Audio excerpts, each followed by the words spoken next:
les designers, après s'être concentrés plus sur le matériel, arrivent maintenant un petit peu justement dans l'immatériel, dans le partage, la convivialité, et nous permettent en fait de créer de donner de nouveaux sens en fait au repas.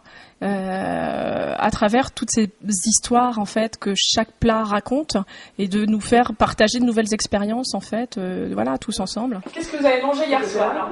La charcuterie avec un taboulé.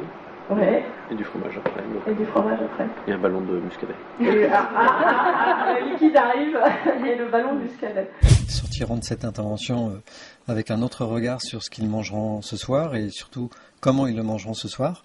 Je prenais l'exemple d'un plat de lasagne aujourd'hui qui a vraiment évolué, c'est-à-dire qu'on ne sert plus des lasagnes dans une assiette plate, on la sert dans une sorte de ramequin fermé qui exalte l'essence par la sonorité du plat qui sort du four, qui crépite, et donc la rencontre avec l'essence s'opère immédiatement, ce qui n'est vraiment pas le cas d'une lasagne par exemple présentée sur une assiette plate.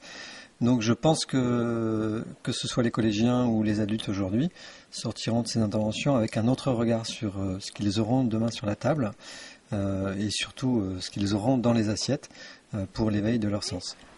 D'une toute petite fonction en fait, puis un jour il y a quelqu'un qui s'est dit mais bon sang, c'est vraiment pratique, je vais prendre cette fourchette en fait et je vais l'amener sur la table pour faire la même chose, mais au lieu d'aller chercher que des fruits, je vais au moins ramener ma viande, mes légumes, etc.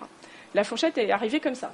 L'idée était de leur faire découvrir en fait la relation entre le design de la vaisselle, des assiettes, des verres, des couverts, et puis le plaisir qu'on peut avoir à manger, à déguster.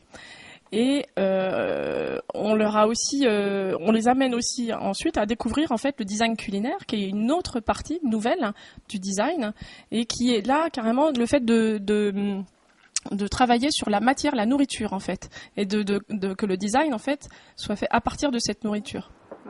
Et c'est pour ça que en ce moment on revoit quand même un retour, ce que les Anglais appellent le finger food, c'est la nourriture au doigt. Donc c'est tout ce qu'on mange avec les doigts. C'est vrai que tout le concept d'apéritif dînatoire que maintenant on fait tous les uns et les autres, parce que c'est vrai que c'est quand même rudement pratique quand on est nombreux. Là on est sur ce principe-là, donc c'est vrai qu'on partage les mêmes plats, on y va, on les cherche, on se repenche les uns vers les autres. Il y a tout un rituel qui n'est pas du tout le même, quoi. De chaque sens séparément sur la dégustation.